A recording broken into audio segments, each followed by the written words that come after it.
Bom dia, primeirão, tudo bem com vocês? Então, estou aqui novamente para a gente continuar nossos debates e discussões filosóficas. Hoje sobre um assunto que é ainda um pouco uma revisão daquele conteúdo inicial do nosso bimestre, porém já reforçando algumas coisas importantes para nós entendermos a filosofia ao longo desse primeiro ano do ensino médio, tá bom? Então, o tema de hoje é do mito ao logos, ou do pensamento mítico ao pensamento lógico, né? A gente entender esses dois conceitos importantes para a filosofia, tá bom? Só deixando um recado que, antes da aula, que logo após vocês assistirem essa videoaula vai ter uma atividade a ser feita, tá bom? Então procurem lá o arquivo, lá na plataforma de vocês, que lá vai estar a lista de exercícios para vocês responderem em cima do conteúdo estudado neste vídeo, beleza? Então vamos para a aula, tá bom? A gente viu na última aula a origem do pensamento mítico na Grécia Antiga. O que seria o pensamento mítico, né? A gente viu que os mitos gregos antigos encontraram na origem dos deuses a explicação para o princípio do cosmo e da vida humana. Ou seja, eles buscavam explicar as coisas, a origem das coisas, o início das coisas, através de uma explicação mítica. Por exemplo, neles a criação dos seres humanos é contada como obra dos titãs, deuses nascidos no início dos tempos. Então nós não tínhamos vamos entender como uma percepção lógica das coisas, um entendimento certo das coisas. O pensamento mítico é esse pensamento de conto, de fábula, de histórias inventadas. Então eles não seguiam um rigor na explicação científica da coisa, tá bom? As coisas aconteciam porque elas aconteceram. O porquê e como não era preocupação da filosofia lá no início, né? Na origem do pensamento mítico, tá bom? A filosofia, sim, ela não deixou de lidar com as preocupações semelhantes, mas ela chegou em um determinado momento a elaborar respostas diferentes sobre a origem das coisas, ou seja, começou a perceber que se precisava, para responder algumas coisas, buscar umas alternativas de pensamentos diferentes. Pois, né, antigamente, né, a forma como nós pensávamos miticamente não tinha um rigor, né, nessa demonstração científica, tá bom? A filosofia, então, vai buscar uma alternativa, pois se orientava por um princípio bastante diferente naquele adotado pela narrativa mítica, tá bom? O discurso filosófico, então, como está grifado no texto de vocês, dispensa explicações fantásticas e sobrenaturais, porque é guiado inteiramente pelo logos, tá bom? Aí vem a característica essencial do que é a filosofia, que é esse pensamento lógico, né? Esse logos que vai modificar essa estrutura de pensar as coisas. As coisas não aconteciam porque aconteceram sem explicação. As coisas começam a acontecer porque elas têm uma explicação. E essa explicação vai surgir com o pensamento lógico, tá bom? Então, do mito ao logos. Logos a gente pode traduzir, é traduzido na verdade esse termo frequentemente pelo vocábulo razão. Então, quando a gente pensa em pensamento lógico, a gente pensa em pensamento racional, tá bom? Contudo, o logos filosófico, ou seja, o pensamento lógico filosófico, possuía um alcance bem maior do que somente esse no sentido de razão, tá bom? Significando a razão como ordenação coerente da realidade, a linguagem como maior expressão dessa racionalidade e, finalmente, o próprio pensamento doravante erguido, não mais sobre a base da mera autoridade, mas fundamentado, esse pensamento é fundamentado em argumentação, portanto, passiva de ser questionado. Ou seja, o pensamento lógico ele começa a buscar as explicações para as coisas, o porquê, o quando, o onde, o como, que forma que as coisas aconteceram. Essas são as bases do pensamento lógico, o que vai se diferenciar do pensamento místico. Primeiro que o pensamento místico ele não era questionável, ou seja, na hora que você explicava as coisas através dessa forma de pensar, essas coisas existiam e ponto. Pensamento filosófico não. Lógico filosófico vai falar que vai explicar as coisas, o como e o porquê, porém vai deixar a abertura para vocês explicarem, questionarem, perguntarem sobre as coisas. É verdade que isso é isso? Por que aconteceu isso? Mas se aconteceu assim, por que não foi de outra forma?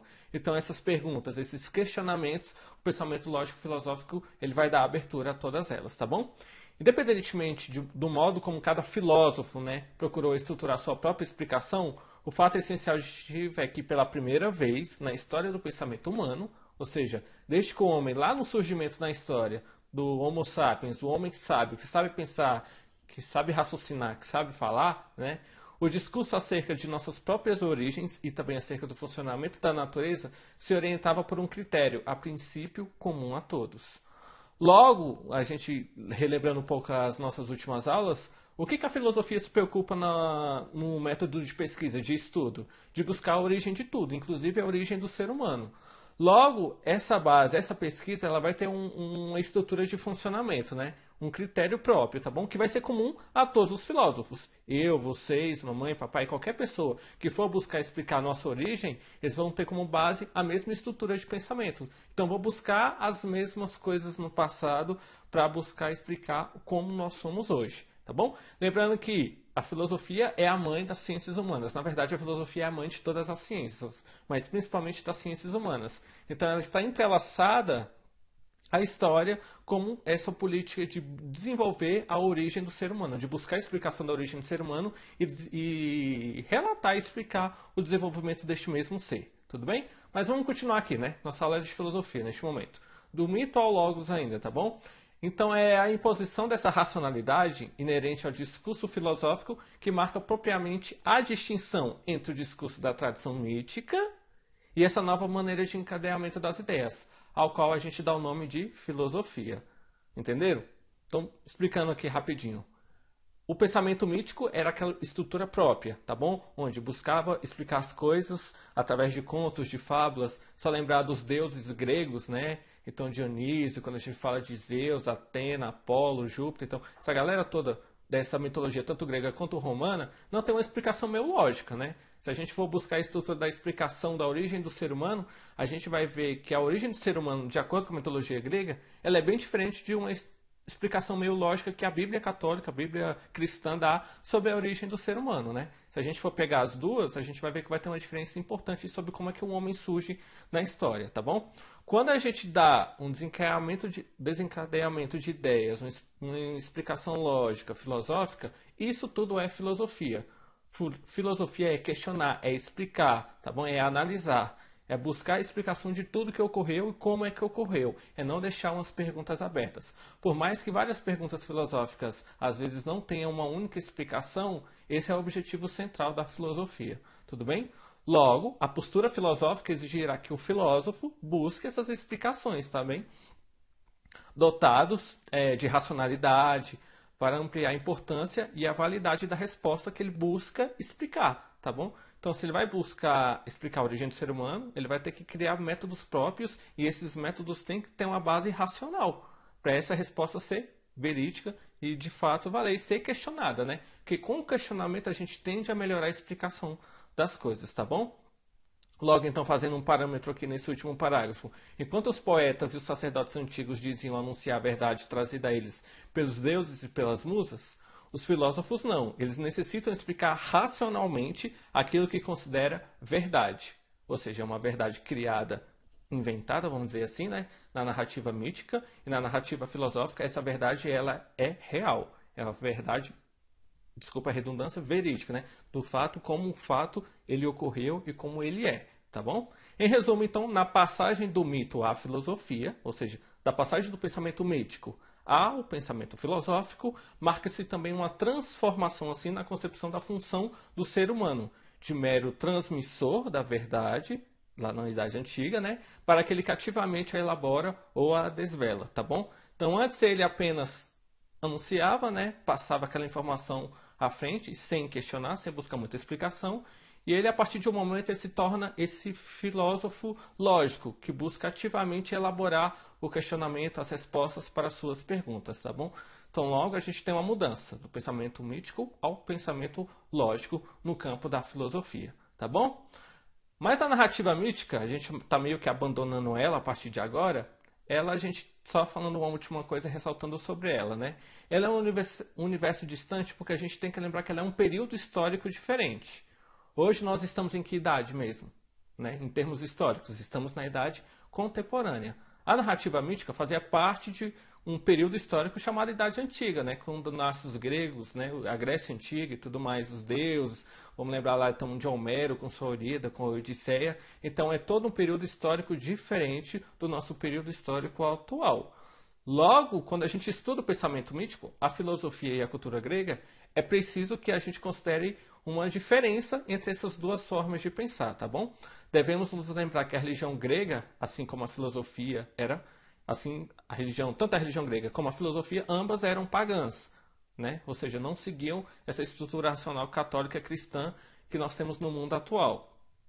Logo, então, essa ideia de Deus único que a religiosidade cristã prega e que influencia boa parte da sociedade atual, não era esse tipo de pensamento que nós tínhamos na antiguidade. Então é bom a gente fazer esse parâmetro de diferença, tá bom? Vai falar, ué, como é que as pessoas explicavam as coisas de forma mítica? As pessoas não sabiam pensar, não sabiam raciocinar, não sabiam que a gente veio de tal lugar, da onde é que a gente veio.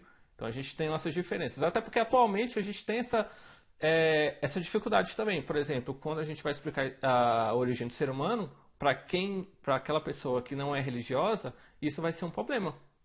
Para a gente que é cristão, que é católico, isso é fácil. A gente acredita em duas teorias, tanto a teoria científica como a teoria religiosa. Porém, para as pessoas que são ateus, elas não acreditam nessa teoria religiosa, só acreditam que o homem veio através da explicação científica. Então a gente encontra essas dificuldades atualmente, tá bom? Então aquilo que em geral entendemos corriqueiramente por divindade não estava presente na narrativa mítica nem na filosofia antiga. Esse Deus único, né, criador de tudo, não estava presente lá na Grécia Antiga, tá bom? E é necessário que a gente termos isso sempre bem claro para que não acabemos por impor ao mundo grego antigo, né, elementos de compreensão próprios da nossa cultura ocidental, ou seja, da nossa cultura atual. Não é pegar elementos nossos de 2020 e aplicar a um mundo de 300 anos antes de Cristo. Não era o mesmo mundo, não era a mesma cadeia de informação, não era a mesma cadeia de comunicação. Então as coisas se diferenciavam bastante naquele período, tá bom? Logo assim, quem já nasceu no interior de uma cultura judaico-cristã, que é a nossa atual, né, precisa se esforçar para compreender o paganismo antigo, que era essa estrutura religiosa que nós tínhamos na Grécia Antiga. Fazer essa distinção, tá bom? E aqui no quadrinho, né, no slide de vocês estão vendo uma representação da escultura de Tales de Mileto, que é considerado o primeiro filósofo antigo, o pai da filosofia, como nós vimos na última aula, tudo bem? Então, só para revisar dois pontos importantes, galera, que vocês não podem esquecer da aula de hoje, tá bom? Narrativa mítica, pensamento mítico era o que nós tínhamos na Grécia Antiga, tá bom? A explicação das coisas através de contos, de fábulas, de mitos, tá bom? De mitos, histórias criadas, né? E a gente tem a passagem desse pensamento para o pensamento lógico, que vai ser a base da filosofia até os dias atuais, que é esse pensamento racional, que a gente busca explicar as coisas da forma como elas ocorreram realmente, através de métodos próprios, de verdades próprias. Mas essa verdade ela não é única e não é final, tá bom? Ela pode ser questionada para ser melhorada com mais estudos, com mais debates, com mais diálogos. Beleza? Turma, desde já agradeço, muito obrigado pela atenção na nossa aula de filosofia de hoje, tá bom? Peço que se ficaram com alguma dúvida, me procurem lá no WhatsApp, tá bom? Mandando perguntas, ou só fazendo um simples comentário, tá bom? Críticas, sugestões, podem me mandar também, ok? Abração, bons estudos, só relembrando que lá na plataforma vai estar uma lista de exercícios ou uma atividade lá para ser feita sobre o conteúdo da nossa aula de hoje, tá bom? E antes de me despedir de vocês, só um lembrete, tá bom? Galerinha, vamos lembrar de ficar em casa, tá bom? Essa quarentena ela tem um objetivo para cuidar do saneamento básico da nossa saúde, tá bom? Então, se a gente deixar essa doença tomar de conta da gente, nem tão cedo a gente vai voltar para a nossa rotina de sempre, tá bom? Então, vamos ter o cuidado e o zelo e a participação, beleza? Obrigadão, galera. Fiquem com Deus e até mais.